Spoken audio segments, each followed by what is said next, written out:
Salut à toi, bienvenue dans ce nouvel épisode du podcast Nourris ta santé. Aujourd'hui, j'avais envie de parler du packaging et de comment le packaging des aliments au supermarché peut influencer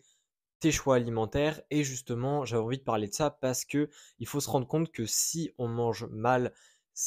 de manière globale, enfin si on estime qu'on mange mal, eh bien généralement, c'est parce que on fait les mauvais choix alimentaires et c'est même totalement logique au final qu'on fasse les mauvais choix alimentaires si, selon nous, on mange mal. Et le packaging a une grosse part sur le choix des aliments parce que même si une personne est plutôt bien organisée, eh bien selon le packaging qu'elle a devant elle, elle peut très bien être tentée d'acheter cet aliment-là. Et du coup, j'avais envie de parler un petit peu des différents aspects qui peuvent impacter nos choix alimentaires quand on parle du packaging. Alors évidemment, il y a plein de choses à ce sujet-là et il faut savoir qu'il y a énormément d'études qui regardent justement les effets du packaging sur le choix des aliments, sur le fait de vouloir acheter l'aliment. C'est un sujet qui paraît extrêmement précis et pointilleux et pourtant c'est énormément étudié et j'ai envie de te partager quelques informations à ce niveau-là. Déjà, ce qu'il faut savoir, c'est que le packaging, et bien de plus en plus de packaging d'aliments font en sorte d'aller vers ce que cherche le consommateur pour différentes raisons, c'est-à-dire le fait de manger des aliments qui sont considérés comme sains, mais également des aliments, par exemple, qui sont en lien avec qui sont éco-responsables, voilà, chercher le mot, ou alors des aliments qui ne sont pas forcément sains, mais du moins qui n'ont moins d'additifs, etc., qui est du coup perçu de nos jours comme étant une bonne chose. Et justement, le packaging fait intervenir différents éléments qui permet de faire comprendre rapidement aux consommateurs dès qu'ils voient justement l'emballage que ce packaging et ce produit plus globalement suit justement ces différentes valeurs que cherche le consommateur. Donc par exemple le côté environnement, le côté santé, le côté non industriel, non transformé. Et justement, il y a différents facteurs et le premier facteur à prendre en compte, eh bien, c'est évidemment la couleur de l'emballage, c'est-à-dire que il a été prouvé que un emballage qui est plus pâle, donc qui a moins une couleur saturée, donc c'est ça le terme hein, dans le design, et bien plus l'emballage a une saturation qui est moyenne et plus l'emballage pour le consommateur va être considéré comme étant l'emballage d'un aliment qui est éco-responsable et qui est sain. Alors c'est plutôt pour le côté sain là, cette fois-ci pour la saturation, mais en tout cas si les couleurs de cet emballage se dirigent plutôt vers le vert, vers voilà une couleur assez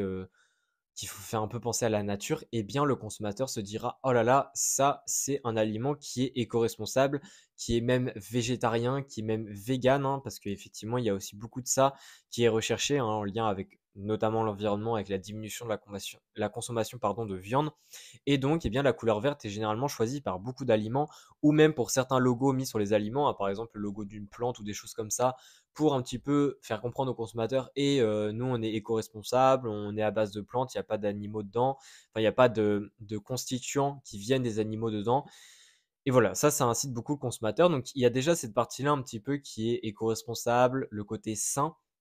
Il y a également d'autres aspects qui jouent, donc il y a également la luminosité de l'emballage, il y a également le côté transparent de l'emballage, c'est-à-dire est-ce qu'on voit à travers l'emballage, est-ce qu'on ne voit pas, ça peut aussi influencer les choix alimentaires et selon l'aliment qu'il y a dedans, si c'est un aliment esthétique, eh bien le côté transparent peut énormément attirer, c'est-à-dire que si on voit par exemple à travers un emballage transparent, je sais pas moi, des pâtisseries ou autres, eh bien ça peut beaucoup plus attirer que si c'est juste un packaging. Évidemment, ça dépend du packaging, de comment il est fait, hein, de tous les autres facteurs, mais ça, c'est aussi quelque chose à prendre en compte.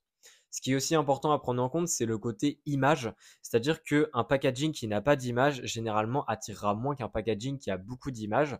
Donc ça, c'est important parce qu'une image peut transmettre une information plus ou moins vraie, évidemment, au consommateur, mais du moins peut transmettre une certaine information au consommateur qui peut le pousser à l'achat. Il y a également d'autres facteurs qui sont très intéressants, c'est par exemple pour je sais pas moi, pour des verseurs de je ne sais quoi, enfin bref, des objets en fait qui ont besoin d'être utilisés avec la main, eh bien le fait que l'emballage soit designé pour des personnes droitières va inciter davantage l'achat du produit que si c'est designé pour des personnes gauchères. Tout simplement parce que on estime qu'environ 90% de la population est droitière. Et donc, eh bien, si l'emballage est conçu pour les droitiers, la plupart des personnes vont être davantage admises, vont être davantage incluses avec l'utilisation justement de ce produit-là. Donc ça, c'est aussi intéressant à savoir, hein, par exemple pour les becs verseurs de sucre, des choses comme ça, même si évidemment ça peut s'utiliser des deux côtés, eh bien c'est quand même quelque chose qui semblerait influencer notre subconscient au niveau de notre décision pour acheter ce produit. D'autres paramètres, donc ça c'est évidemment beaucoup plus subtil, mais il y a d'autres paramètres comme par exemple l'odeur que va dégager l'emballage une fois qu'il sera ouvert. Alors souvent c'est pas quelque chose qu'on fait en magasin évidemment, mais ça peut inciter à reacheter l'emballage, enfin pas à reacheter l'emballage, mais à reacheter le produit par la suite. Évidemment il y a le goût, etc. qui vient après, mais ce sont aussi des facteurs à prendre en compte. Alors là je t'ai énuméré pas mal de facteurs et tu dois te dire bah, qu'effectivement il y a énormément de choses qui jouent, mais concrètement comment faire en fait, enfin, qu'est-ce qu'on fait avec toutes ces informations-là? Parce que c'est bien, je te donne plein d'informations, mais qu'est-ce que tu dois faire avec ça? Au final, je te demande pas de faire grand-chose avec toutes ces informations-là, je te demande pas d'être méfiant de tous les emballages existants. Encore une fois, c'est normal qu'il y ait des emballages, hein, aussi pour des questions de conservation et c'est bien normal que pour des questions de conservation, eh bien, les industries font en sorte que l'emballage soit aussi gratifiant, soit aussi bénéfique au niveau du pouvoir d'achat, enfin pas au niveau du pouvoir d'achat, mais au niveau de l'incitation pour les consommateurs à acheter le produit et donc, c'est pour ça qu'il y a évidemment des emballages qui sont de plus en plus orientés vers, vers l'influence, on va dire, que ça peut avoir sur le fait qu'on achète ou non le produit. Mais en tout cas, ce que je voudrais que tu retiennes de cet épisode, c'est juste que les emballages ont énormément d'influence sur tes choix alimentaires et que je pense que quand tu choisis des aliments au supermarché, le fait déjà de te rendre compte que ça t'influence et que par exemple un aspect précis, par exemple quand tu veux acheter un aliment et que tu vois l'emballage est vert, il y a des plantes dessus, etc., que tu te dises ah oui, cet emballage il veut faire comprendre que c'est quelque chose de végétal, etc.,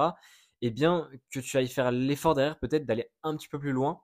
que seulement l'emballage, à quoi il ressemble, pour voir si c'est réellement le cas. Parce qu'en fait, il faut comprendre que oui, il y a des emballages qui jouent sur ça et c'est un côté véritable derrière, c'est-à-dire que c'est vraiment, bon pour le enfin, ça fait vraiment attention, la marque à l'écologie et cetera. Mais il y a aussi des marques qui en profitent et ce n'est pas totalement vrai, c'est-à-dire que c'est un emballage qui est mensonger et donc c'est pour ça qu'il faut aller un petit peu plus loin que l'emballage et c'est pour ça que je veux te faire cet épisode, c'est pour que tu aies un petit peu cette prise de recul quand tu vas faire tes courses et que tu es en mesure en fait de ne pas tout simplement te faire avoir par certains emballages qui portent carrément à confusion. Donc voilà, j'espère en tout cas que ça t'aura plu comme épisode. Encore une fois, si tu as des questions, n'hésite pas à m'envoyer un message sur Instagram et à me suivre également pour plus de contenu. Et sinon, on se dit à la prochaine. Allez, ciao.